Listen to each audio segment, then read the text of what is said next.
guess what I got? Lots of wood to cut up.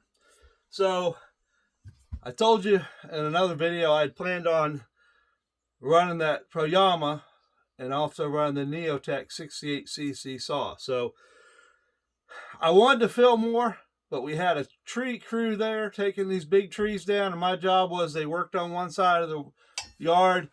I had to get over there and get stuff out of the way, all the tops cleaned up and stuff, so they could cut the main trunks down.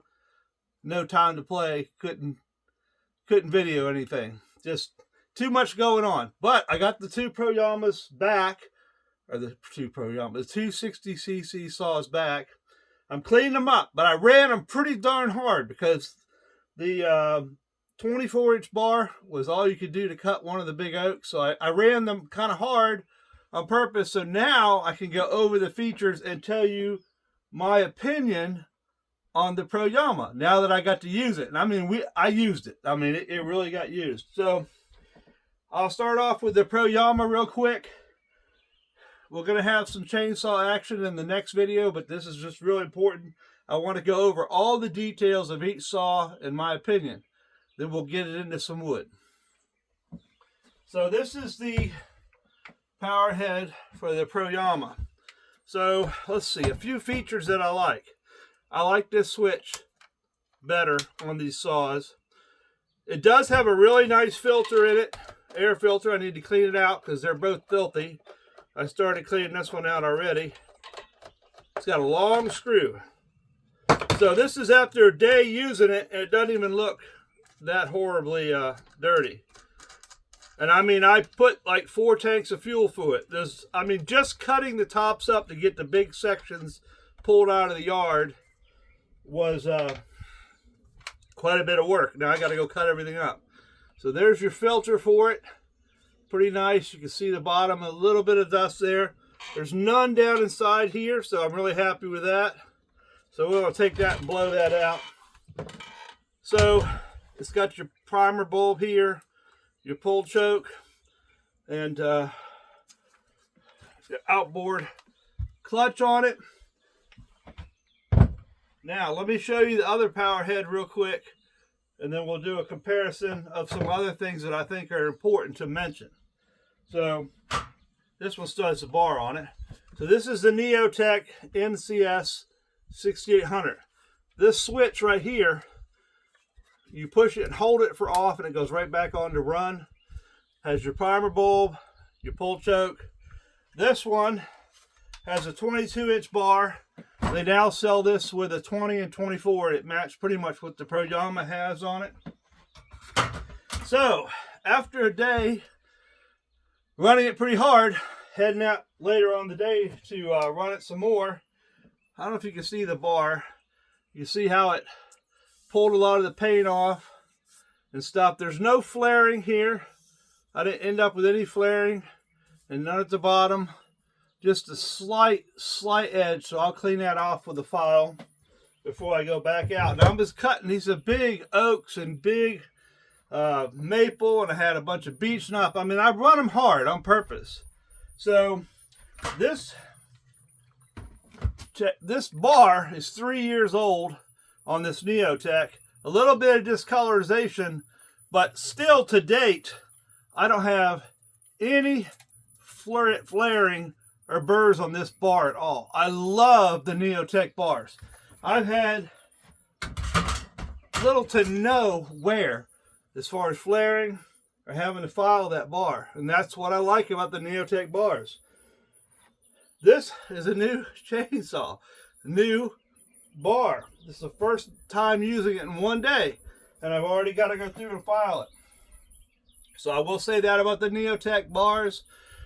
If you can get a hold of them, or even the Holtzforma bars, any of the ones that are made out of this material right here, you won't have any problems. That's 3 years old, 3 years of running it, and it's still great.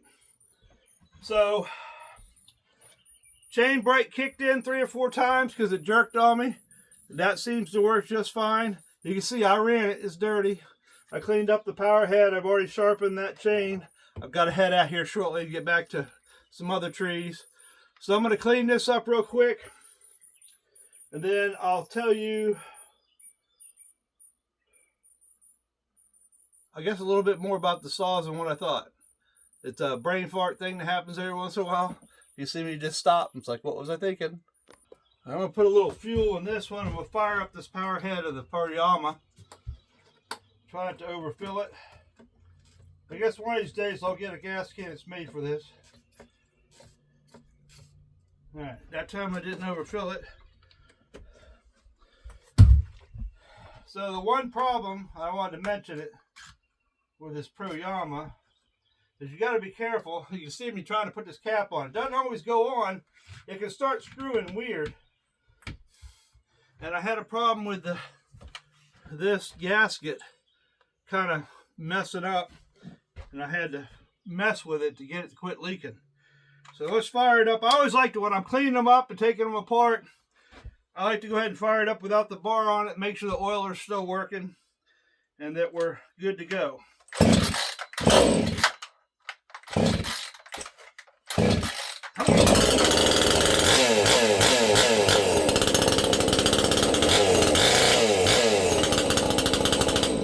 you go. Plenty of oil coming out of it. So, as far as power goes between the two of them, let's just tilt this up a little bit. Tiny shed, not a lot of room. As far as power between the two of them, I couldn't tell a massive amount of any difference. This one has 2 larger ports, whereas that one has 3 smaller on the exhaust. Not sure if it made a whole lot of difference. It does seem like this saw has a little more power. But then again, this saw is brand new. That saw is almost 3 years old. So I'm sure there's some degrade over time. You know, as the saw wears out, compression will wear out. But I run these 40 to 1, you know, as far as the oil goes. Boy, this wrench right here saves a lot of time. Now I'll take this saw out. I'll get it tight, then I start it up and check it again. Sometimes it loosens up. I broke the end of that off doing something. I don't remember what I was doing. I need to file it down. This is a little stiff. You got to be careful with these cheap saws as far as their tensioner goes. Well, you saw me put grease on it when I first got it. No such thing as too much. So that should be good. I know it'll loosen up a little bit. You want about a 1/4 inch there. I'll still run it a little bit and check it. You lift up on the bar as you tighten it. Yeah, I need to file the end of that. I broke it off. I was doing something I shouldn't have with it. I guess it happens. Alright. That one's all fueled up and ready to go. Like I said, it's nice having the 24-inch bar on this versus the 22. But if you buy a new one of those, it'll come with a 20 and 22, just like this saw did. So let me take the top off of this. Let me get this bar off real quick. It's easier to bring it over to you and show it. I want to show you the air filter on this one compared to that one. And I'm surprised that there's that much difference, but there is a difference, which I wouldn't have thought. I would have thought these are probably almost identical. Still tiny holes for you to get your fingers in. You can't get your fingers in there. You just got to kind of turn it with the side of your finger. It's stilty. I'll get that off of there. I'm not a big fan of these outboard clutches. They're kind of a pain for me. Alright, we'll get that. Got the compressor full. So let's do the air filter on this one. This one, you unscrew it on the top instead of the end here. So it's got plenty of threads like that one to hold the button, the cap screw cap on. So this one, you might notice right away, is totally different. And the spark plug seems to be like a little bit closer. I don't even know if you could put that other one on here. It's got a different base on the carburetor, top of the carburetor. So this one, it's just a little round filter. But it seems to do a pretty good job. You don't see anything on the inside. There's nothing. There's a little teeny bit. Just a little bit. Probably not good to eat sawdust with your engine. That's probably never a good thing. So I'll get this all cleaned up and we'll fire it up and see how it sounds. I have run this saw a lot more than the Proyama. Alright, just finishing up this chain here. This little sharpener is handy to have. If you got a small farm or homestead, these are great to have. Hand filing you got to do out in the field, but it's nice to have this for when you come back to the shop. You can this helps to get every single tooth the exact same length.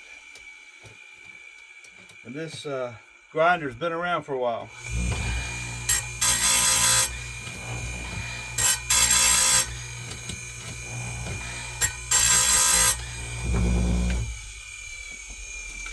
Now this, I got to do the other side, but this is the original chain.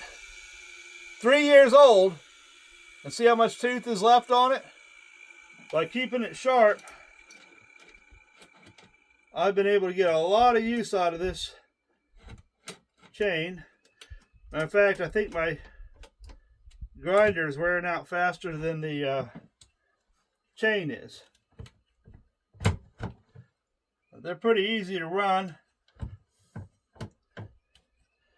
It tilts one way, and then it also has the degree of your angle across your tooth. So let me get this sharpened up, and we'll get the saw back together. Alright, got both sides nice and sharp. So now we can install it back on the saw. I got to get the bigger saw out too, and get it all sharpened up with the 28-inch bar to cut some of the bigger pieces up. Just be a little, these will cut them, but it'd be a little better to have that bigger saw. Put it this way, it'd be easier on me to have a more powerful, faster saw cutting. So I don't have to hold the saw as long. Just get it done. I love running this little saws, but sometimes when you want to get stuff done, you need to have a little bigger saw. So yeah, this saw has been a great saw. I mean, it's just, I don't know what to say. I do want to run it against my Echo, my 590 Echo, to compare it at some point. I got plenty of logs to compare it on now. I need to make a stand to hold the I'm talking to you guys for getting to tighten the chain up. I need to make a stand to hold these logs. So that's another project for another day, I guess. Be nice to have it too, just for cutting them up for firewood. Put that on my me-to-do list. Not the honey-do list. The honey-do list is a whole separate list that, oh well, that takes priority. You guys understand that? So, like I said, and I don't want to put that bar back on there talking to you guys, and I should have filed the side. It had a little teeny of a burr, but I'm not even sure I'm going to use it. I'm just getting these cleaned up, sharpened, and ready to go. So let's fire this one up. This one I've been having a little bit of trouble getting it started. And there's another feature that I'm not too happy with too. So let's see if it'll fire up. It's got a new fuel filter. Oh, this has the easy start, which I do not like. All right, looks like it's going to behave.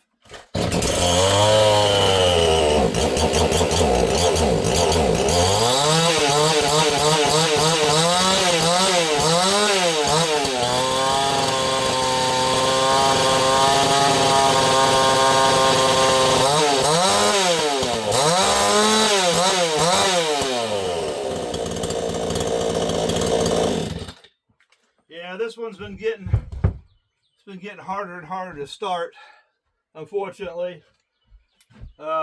New fuel filter didn't really help it a whole lot. 3 years of running it almost. You know, it might need new rings. I might need to pull the carburetor apart. I already did that once. I cleaned out the micro screen. It didn't have a lot of stuff in it. I keep my fuel tanks pretty clean. I go through enough fuel, they don't have a chance to get sludgy or dirty. So that's a good thing. So they're both ready to go. I've got to get my big 381 going, sharpened up. So get that on there. These cheap guides fall apart. You got more holes in it than anything. So you see those dogs right there, those little baby dogs? The Proyama is 10 times better. They're bigger. In fact, when you set it down, you try to move it, the dog is sticking down and catch it. So, which is a good thing. So the dogs on that Proyama are a lot better. And I wouldn't even know where to find to match those dogs up. So I'll try to look around. Maybe I can find something that'll match up and fit it. So now it's time for me to go off and get some work done. I just wanted to do a real quick comparison of these two saws, get them started and fueled up and ready to go. The next video, I promise, we'll do a comparison between the two of those and see how it goes. But this is just more information than anything video.